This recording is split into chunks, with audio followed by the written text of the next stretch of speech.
आज मैं आपको बताना चाहता हूँ what are the best precautionary ways to save your respiratory health. मतलब लंग्स का जो जो प्रॉब्लम्स आता है विंटर्स में, सर्दी का मौसम बदल गया है, ये तो बहुत ही कॉमन प्रॉब्लम। मतलब थोड़ा मौसम बदल गया है, ठंड ज्यादा हो गया, ये टाइम्स में ऑलरेडी जो जो पेशेंट्स रहता है, लंग्स का ब्रीथिंग इश्यूज रहता है, उन लोगों को जो प्रॉब्लम और ज्यादा बढ़ जाता है। जिसको जिसको कोल्ड एलर्जी होता है और ज्यादा ब्रीथिंग प्रॉब्लम होता है, खांसी ज्यादा होना होता है, लाइक चलने में सांस का तकलीफ हो जाता है, खांसी, गला में खसखस होना, ब्रीथिंग इश्यूज का वजह से रात में नींद ठीक से नहीं होता है। ऐसा सारा प्रॉब्लम से कैसा बचना है, मतलब सिवियरिटी को नहीं होना चाहिए, मतलब कम में, मतलब इसको प्रिवेंशन कैसा करना है, ये मैं आज आपको बताना चाहता हूँ। यूजुअली विंटर सीजन्स में ये एनवायरनमेंट में क्या होता है ना, because of the winter denser environments, हमारा स्किन या रेस्पिरेटरी म्यूकोजास लाइक नाक का एपिथेलियम और जो सांस नलियों में हम सांस लेते हैं फेफड़ा को, वो सांस नली म्यूकोजा पूरा ड्राई हो जाता है। जैसा स्किन बाहर ड्राई हो जाता है वैसा ही म्यूकोजल एरियाज पूरा ड्राई हो जाता है। इसका ड्राई होने का कारण क्या होता है, रेस्पिरेटरी इन्फेक्शंस बहुत ही फ्रीक्वेंट है, बहुत ही इजीली हमारा को इन्फेक्ट करने का चांसेस ज्यादा रहता है। उसका वजह से जो ऑलरेडी हमको तकलीफ है वो और ज्यादा बढ़ेगा। जो नॉर्मल वे में लिविंग है उन लोगों को थोड़ा प्रॉब्लम शुरू होना, जो जो ससेप्टेबल है, मतलब जिसको जिसको ये रेस्पिरेटरी का थोड़ा वीक है, मतलब रेस्पिरेटरी हेल्थ ठीक नहीं है, बचपन से ज्यादा निमोनिया होता है किसी किसी को, नहीं तो तुरंत पानी बारिश में भीगने से तुरंत लोगों को सांस का दिक्कत हो जाता है। ऐसा प्रॉब्लम और मरीज और ज्यादा दिक्कत फेस करता है। This is the main problem in the winter season. इस टाइम में पेशेंट को यूजुअली, स्पेशली पेशेंट्स आस्थमा, जिसको कोल्ड एलर्जी रहता है, मतलब ज्यादा ठंड बढ़ते बढ़ते होगा, कोल्ड की वजह से एलर्जी ज्यादा होती है। इसका वजह से क्या होता है, सांस नली जो है, सांस नली मतलब जिससे हम सांस अंदर, एयर अंदर लेने से वो जो सांस नलियों से पूरा अंदर जाके फेफड़ा तक पहुंचता है, तब वहां से हमको ब्लड में ऑक्सीजन मिल जाता है।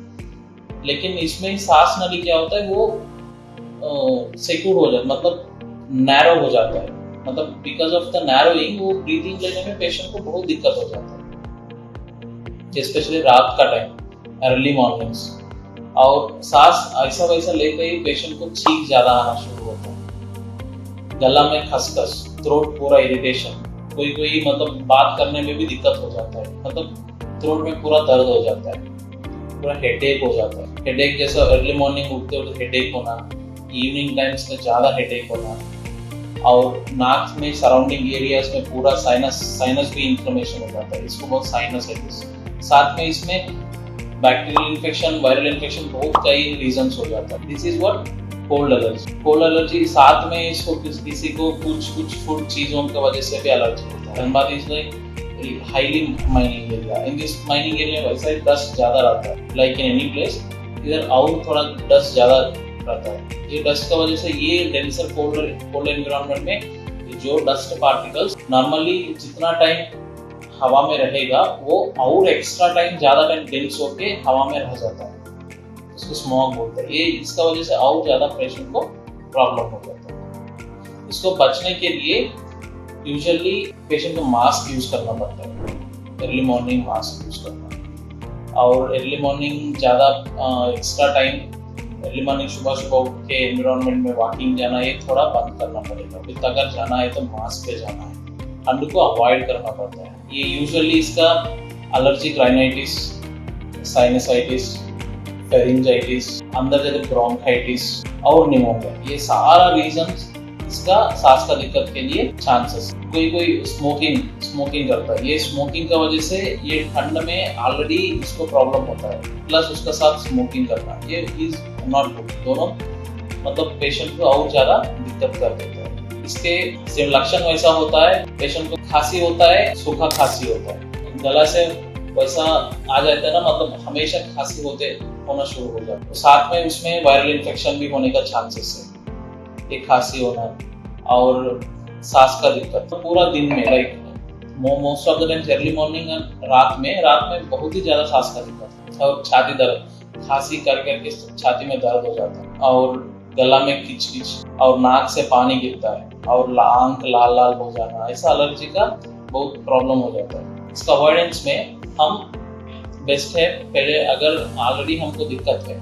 हम पहले से वैक्सीनेशन लेना पड़ेगा, जैसा इन्फ्लुएंजा और निमोनिया का वैक्सीन, निमोकोकल वैक्सीन, ये सारा वैक्सीन लेके हम कुछ इन्फेक्शंस को कंट्रोल कर सकता है। मतलब ठंड का मौसम आ रहा है, उसका पहले हम थोड़ा वैक्सीनेशन लेके थोड़ा कंट्रोल कर सकते हैं, सो दैट हमको जो भी इन्फेक्शन आया वो ज़्यादा सीवियर नहीं होता। और using mask, as said before, mask usually N95 mask हम यूज़ करता है, एटलीस्ट ठंड का सीजन में एटलीस्ट मास्क यूज़ करता है, स्पेशली बाहर गया, मतलब डस्टी एनवायरनमेंट में गया, किसी को घर में ही होम डस्ट को ही बहुत एलर्जी होता है, और बेडशीट्स जो हम यूज़ करता है वो फ्रीक्वेंटली उसको वॉश करना, घर को पूरा साफ रखना। कुछ घर में फंगल ग्रोथ, मतलब दीवार पे ब्लैक कलर्स में फंगस ग्रो होता रहता है, वो उसको साफ करके पूरा पेंटिंग करके रखना, ठीक है, ये सारा करना पड़ेगा। स्मोकिंग जो कर रहे हो स्मोकिंग को अवॉइड करना, अगर जो कर रहे हो उसको कम करना या पूरा अवॉइड बंद ही कर दो, that is very better, specially in the smoking. And already जो प्रॉब्लम है आस्थमेटिक से, उन लोग आस्थमेटिक्स या COPD, ILD, any lung problem, like वो लोग एक्स्ट्रा केयर लेना पड़ेगा। जो ऑलरेडी इनहेलर्स पे है वो इनहेलर ठीक कर लेना।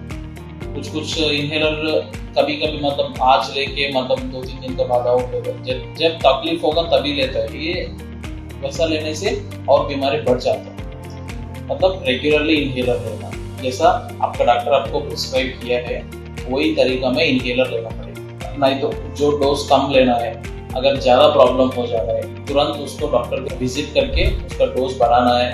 डोज नहीं तो वही डोज पे चलेगा, वो थोड़ा और गला में और बलगम कलर ये लाल हो गया, येलो हो गया, येलो होने से मतलब इसका और कुछ इन्फेक्शन हो गया, उसका बलगम का जांच करवाना, ये सारा करना पड़ेगा। और यूजिंग वार्मर, यूजुअली हम ये विंटर सीजन में वार्मर्स यूज करते हैं to keep our rooms warm, ये वार्मर्स यूज करते हैं। इसमें वार्मर्स में किसी को ज़्यादा रूम गर्मी होने से भी एलर्जी ज़्यादा हो जाता है। रात में हम चलाया, वार्मर को ऑन कर दिया, पूरा रात में सो गया, सुबह उठने के लिए नाक पूरा बंद हो जाता है। ऐसा करने से वो भी हम प्रिकॉशनरीली लेना पड़ेगा, using sweaters and everything. Without these precautions हम हमारा रेस्पिरेटरी हेल्थ को थोड़ा सेव कर सकता है। फिर भी इतना करने के बाद भी हमको और ज़्यादा सांस का दिक्कत हो जा रहा है, तब आपका नियरेस्ट डॉक्टर को आप विजिट कर सकता है। PFTs करवाना रेगुलरली, मतलब पल्मोनरी फंक्शन टेस्टिंग, स्पायरोमेट्री, जिसका फेफड़ा का जितना ताकत है, जितना सांस लेने का सांस छोड़ने का ताकत है, वो बहुत ही जरूरी है।